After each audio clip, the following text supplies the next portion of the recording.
Hi guys, welcome to Mumbai Training Academy. So இன்னைக்கு SI Ultimate நம்ம பார்க்க போறது என்னன்னு பாத்தீங்கன்னா உளவியல் கேள்விகள். So இன்னைக்கு உளவியல் கேள்விகளை போட்டி போட்டு என் கூட சேர்ந்து நீங்க ஆன்சர் பண்ண ரெடியா இருந்தீங்கன்னா நம்ம வந்து டக்கு ஆன்சர் பண்ணிட்டு போயிட்டே இருக்கலாம். So உங்களுக்கும் இது ரொம்பவும் பயனுள்ள வகையிலும் நிறைய விஷயங்களை தெரிஞ்சுக்கிற மாதிரியும் இருக்கும். So நீங்க என் கூட ஸ்பெண்ட் பண்ற இந்த 15 minutes to 20 minutes வந்து எந்த வகையிலும் நான் வேஸ்ட் பண்ண விரும்பல. ஏன்னா நீங்க என் கூட சேர்ந்து நிறைய விஷயங்களை கத்துக்கிட்டு தான் போயிட்டு இருக்கீங்க.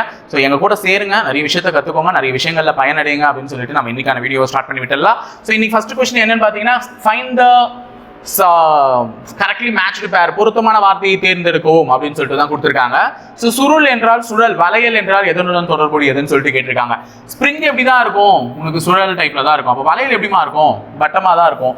சோ ஆன்சர் வந்து சர்க்கிள், வட்டம். அப்போ வளையல் வந்து வட்டமாக இருக்கும் என்பதை தான் உணர்த்துது. ஸோ ரெண்டாவது கேள்வி டக்குன்னு ஆன்சர் பண்ணுங்க. ஏன்னா நம்ம நிறைய படிச்சிட்டோம் அப்படின்னும் போது, நிறைய விஷயங்களை தெரிஞ்சுக்கிட்டோம் அப்படின்னும் போது நம்மளுடைய ஸ்பீடை இன்க்ரீஸ் பண்றது தான் நம்மளுடைய அடுத்த டார்கெட்டாவே இருக்கணும். ஸோ ரெண்டாவது கேள்வி ஆட் ஒன்னு கொடுத்துருக்கோம். Select the odd one from the given alternatives கொடுத்துருப்பாங்க. தவறானதை தேர்ந்தெடுன்னு சொல்லிட்டு இங்க பார்க்கும்போது உங்களுடைய மைண்ட் எதை நோக்கி ஓடுது, 700, 250, 640, 350 அப்படின்னு சொல்லிட்டு எதை நோக்கி ஓடுது அப்படின்னு பார்க்கும்போது மூணு நம்பருமே மேக்ஸிமம் டிவிசிபிள் பை 10ஆல வகுப்படும், 2ஆல வகுப்படும் அப்படின்னு சொல்லிட்டு போயிட்டே இருக்கலாம். ஸோ அப்படி இருக்கும்போது என்ன லாஜிக் இருக்கும், சரி எல்லாத்தையும் கூட்டி பார்ப்போம்னு சொல்லிட்டு இதுல இருக்கிற டிஜிட்லாம் கூட்டினா 7 வருது, இதுல இருக்கிற டிஜிட்லாம் கூட்டினா 8 வருது, இதுல இருக்கிற டிஜிட்டை கூட்டினாலும் 7 வருது, இதுல இருக்கிறத கூட்டினா 10 வருதே. ஸோ வரல, லாஜிக் வரல. ஏன்னா 2 7 வந்துருச்சு, இன்னொன்று 7 வந்துருந்துச்சுன்னா அந்த 8 தான் தப்புன்னு குறிப்பிட்டிருப்பேன். ஆனால் 2 7 இருக்கு, ஒரு 8 இருக்கு, ஒரு 10 இருக்குன்னா அது வாய்ப்பே இல்லை. ஸோ கூட்டுத்தொகை இதுல வந்து சான்ஸா எடுத்துட்டு போறதுக்கான வாய்ப்பு இல்லை. அப்போ வேற என்ன மாதிரியான லாஜிக் இங்க பயன்படுத்திருக்காங்க அப்படின்னு சொல்லிட்டு பார்க்கும்போது 750ஆல அடிச்சா கண்டிப்பா அடிபடுமானா டெஃபினட்டா அடிபடும், முழுமையாக அடிபடும். இதே 350 அடிச்சா அடிபடுமானா தாராளமா அடிபடும். 250 50ஆல அடிச்சா அடிபடுமானா ஷியரா அடிபடும். ஆனா 640 50ஆல அடிபடுமானா கண்டிப்பா அடிபடாது. ஏன்னா 0க்கு 0 கேன்சல் ஆனா 64 5ஆல என்ன பண்ண முடியாது, அடிக்க முடியாது. ஸோ 640 50ஆல அடிபடாது.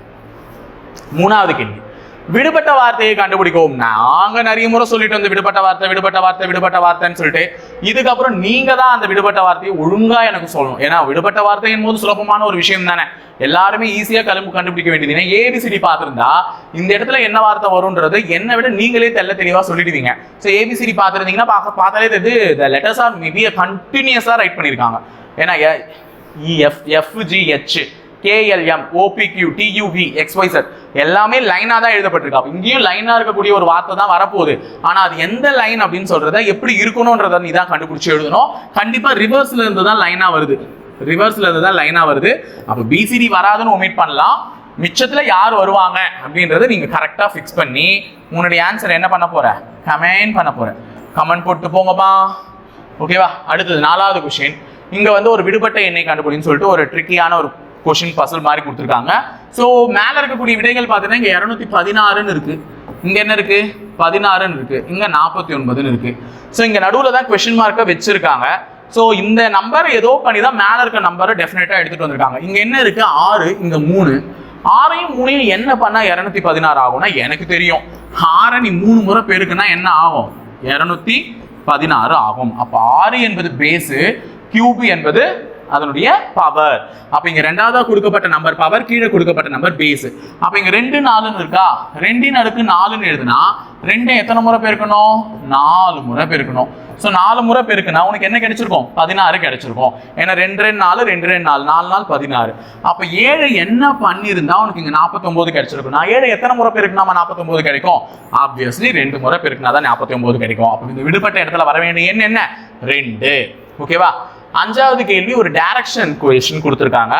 ஒரு மனிதன் 6 கிலோமீட்டர் கிழக்கு நோக்கி நடந்து 6 கிலோமீட்டர், நல்லா ஞாபகம் வச்சுக்கோங்க, ஒரு மனிதன் 6 கிலோமீட்டர் கிழக்கு நோக்கி நடக்கிறான். கிழக்கு என்பது எது, இப்படி எடுத்துக்கிட்டீங்கன்னா இது வடக்கு, இது கிழக்கு, இது மேற்கு, இது தெற்கு. அப்போ ஒரு மனிதன் கிழக்கு நோக்கி 6 கிலோமீட்டர் நடக்கட்டும். அடுத்தது பின் தெற்கு புறம் திரும்பி, பின் எந்த புறம் திரும்புகிறான், தெற்கு புறம் திரும்பி 5 கிலோமீட்டர் நடக்கிறான். ஓகே, மீண்டும் கிழக்கு புறம் திரும்பி 6 கிலோமீட்டர், மீண்டும் எந்த புறம் திரும்பி, கிழக்கு புறம் திரும்பி. அப்ப தெற்கு புறம் நடந்தவன் திருப்பி கிழக்கு புறம் திரும்பி எத்தனை கிலோமீட்டர் நடக்கிறான், 6 கிலோமீட்டர் நடக்கிறான். பின் வடக்கு புறம் திரும்பி 10 கிலோமீட்டர், வடக்குனா இது மேல, அப்ப வடக்கு புறம் திரும்பி எத்தனை கிலோமீட்டர், 10 கிலோமீட்டர் நடக்கிறான். இது ஒரு 5 எக்ஸ்ட்ரா ஒரு 5 நடந்திருப்பான். ஏன்னா இந்த 5 இங்க முடிஞ்சிட்டு இருக்கும், இந்த 5 முடிஞ்சிட்டு இருக்கும். அப்ப எக்ஸ்ட்ரா எத்தனை கிலோமீட்டர் நடந்திருக்கான், 5 கிலோமீட்டர் நடந்திருக்கான். ஓகேவா? எனில் ஆரம்ப புள்ளியிலிருந்து அவன் எவ்வளவு தூரத்தில் உள்ளான் என்பதுதான் கேள்வி. இது பாருங்க, இது ஆரம்ப புள்ளி, இது முடிவு புள்ளி. இங்க இருந்து எவ்வளவு தொலைவில் இருக்கான் அப்படின்னு சொல்லிட்டு கேட்குறாங்க. இது வந்து பார்த்தீங்கன்னா ஒரு பித்தாகரஸ் தியரத்தை ஃபார்ம் பண்ண வேண்டிய ஒரு ட்ரையாங்கிளை குறிக்குது. ஒரு பித்தாகரஸ் தியரத்தை ஃபார்ம் பண்ண வேண்டிய ஒரு ட்ரையாங்கிளை குறிக்குது. இந்த முக்கோணத்தினுடைய இந்த அளவை தெரிஞ்சுக்கணும்னா இங்க இருக்கிற ஒரு 6, இங்க இருக்கிற ஒரு 6, 6 12 கிலோமீட்டர். அப்ப முக்கோணத்தினுடைய கீழ்பாகம் இந்த அளவு என்னன்னு பாத்தீங்கன்னா 12 கிலோமீட்டர். இந்த முக்கோணத்தினுடைய இந்த அளவு என்னன்னா இது மொத்தமா 10 கிலோமீட்டரா, அதுல இந்த 5 கிலோமீட்டர் கழிஞ்சிடுது. அப்ப இது எவ்வளவு கிலோமீட்டர்? 5 கிலோமீட்டர். ஆல்ரெடி பித்தாகரஸ் தியரத்துல நான் பார்க்கும் போதே சொல்லியிருக்கேன், 12 5 இப்படின்னு வந்துச்சுனாலே ஆன்சர் என்னன்னு தான் வரும்? 13 கிலோமீட்டர் தான் வரும். ஏன்னா 12க்கு ஸ்கொயர் எடுத்து 5க்கு ஸ்கொயர் எடுத்து நீ ஸ்கொயர் ரூட் எடுத்தா ஆன்சர் என்ன வரும்? 169 வரும். அதுக்கு ஸ்கொயர் ரூட் எடுத்தா 13 கிலோமீட்டர் தான் ஆன்சர் வந்திருக்கும். கோடிங் அண்ட் டீகோடிங் 6வது கொஸ்டின் வச்சிருக்காங்கம்மா. சர்டைன் அப்படின்றத இப்படி மாத்திருக்காங்க. சர்டைன் எழுதுங்க பார்க்கலாம். எழுதுங்க எழுதுனாதான் சர்டைன்ன்றத QD BVOJB அப்படின்னு மாத்திருக்காங்க. ஸோ கொஞ்சம் வித்தியாசமா பண்ணல, ஈஸியாக தான் பண்ணியிருக்காங்க. நம்ம சொல்லலாம் லாஜிக் என்னன்னுட்டு. இப்போ இங்க பாத்தீங்கன்னு வச்சுக்கோங்க, சிக்கு கிட்ட இருக்கிற லெட்டர் யாரு? பி, அல்லது சிக்கு கிட்ட இருக்கிற லெட்டர் இந்த பி, எப்படி வேணாலும் எடுத்துக்கலாம். ஓகேவா? நீங்க எடுத்துக்கிறதுல தான் இருக்கு, அது கரெக்டா எடுத்துக்கோங்க. இவங்க இந்த பியை தான் சூஸ் பண்ணிருக்காங்க. இப்போ சில இருந்து பின்றது எத்தனை லெட்டர் மைனஸ் பண்ணிருக்காமா? -1. ஈல இருந்து டி பாரு -1, முன்னாடி லெட்டர் எழுதியிருக்காங்க. ஆறுல இருந்து கியூ பாரு -1, ஏன்னா கியூ ஆறு தான் வருமே தவிர அதனால -1. அப்ப இது மூணுமே ஜிக்ஸாக்கா கிறிஸ் கிராஸ் பண்ணி எழுதியிருக்காங்க. -1 -1 இப்போ n ல இருந்து பாருங்க O +1, A ல இருந்து B +1, I ல இருந்து J +1. நடுவுல இருக்கக்கூடிய T வந்து எப்படி மாறி இருக்குன்னு பாத்தீங்கன்னா TUV +2. அப்போ 3 விதமான கோடிங் டெக்னிக்ஸ் இங்க கையாண்டிருக்காங்க. முதல் 3 லெட்டரை ஜிக்ஸாக்கா எழுதி -1 பண்ணிருக்காங்க. அடுத்த 3 லெட்டர், லாஸ்ட் 3 லெட்டரை ஜிக்ஸாக்கா எழுதி +1 பண்ணிருக்காங்க. நடுவுல இருக்க லெட்டரை மட்டும் +2 பண்ணி எழுதிருக்காங்க. அப்ப நீ அதே வார்த்தையை ரிலேட்டட்ல ஃபாலோ பண்ணணும். ரிலேட்டட், ஓகேவா? நடுவுல இருக்கிறத மட்டும் +2 பண்ணு. சி வருமா? அப்ப நடுவுல சி வர மாதிரி ஆப்ஷன் இவர் இல்ல. அப்ப இவங்களா அப்படின்னு தெரிஞ்சுக்கிறதுக்கு கடைசி 3 லெட்டர் பிளஸ் பண்ணல. மைனஸ் பண்றதை விட பிளஸ் பண்றது உங்களுக்கு ஈஸி. டி ல இருந்து +1 பண்ணா இ, இ ல இருந்து +1 பண்ணா எஃப், டி ல இருந்து +1 பண்ணா யூ, EFU முடியணும். சோ EF முடியாது இவர்தான். அப்ப பி ஆப்ஷன் தான் ஆன்சர் ஓவர். அப்ப ரிலேட்டட் என்பதை கோடிங்கா மாத்தி எழுதிருந்தா CEFU னு எழுதிருக்கணும். ஓகேவா? முடிஞ்சுச்சா? 7வது கொஸ்டின், விடுபட்ட எழுத்தை கண்டுபிடின்னு சொல்லிட்டு அகைன் ஒரு சீரியஸ் தான், ஒரு சரியான எண்ணை தான் எடுத்துட்டு வந்திருக்காங்க.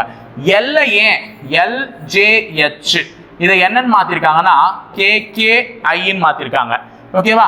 Hக்கு அடுத்த லெட்டர் I +1 பண்ணிருக்காங்க. Jக்கு அடுத்த லெட்டர் K +1, Lக்கு முன்னாடி லெட்டர் K, KL தானே வரும். அப்ப -1, அப்ப ஒரு -1 2 +1. அப்ப CIAவையும் அப்படியே தான் நீ பண்ணணும். A ல இருந்து +1 யாருமா?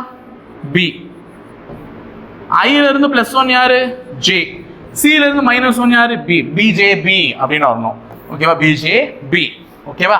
அடுத்தது 8வது, இங்க ஒரு சீரியஸ் கொடுக்கப்பட்டிருக்கு. இதுல ஒரு நம்பர் மிஸ் ஆயிருக்கு. அந்த நம்பர் என்னன்றதை நீ கண்டுபிடிச்சு சொல்லணும்னு சொல்லியிருக்காங்க. பாருங்க எவ்வளவு பெருசா இருக்கக்கூடிய நம்பர் உடனே சின்னதாயிடுது, திருப்பி சின்னதாவது.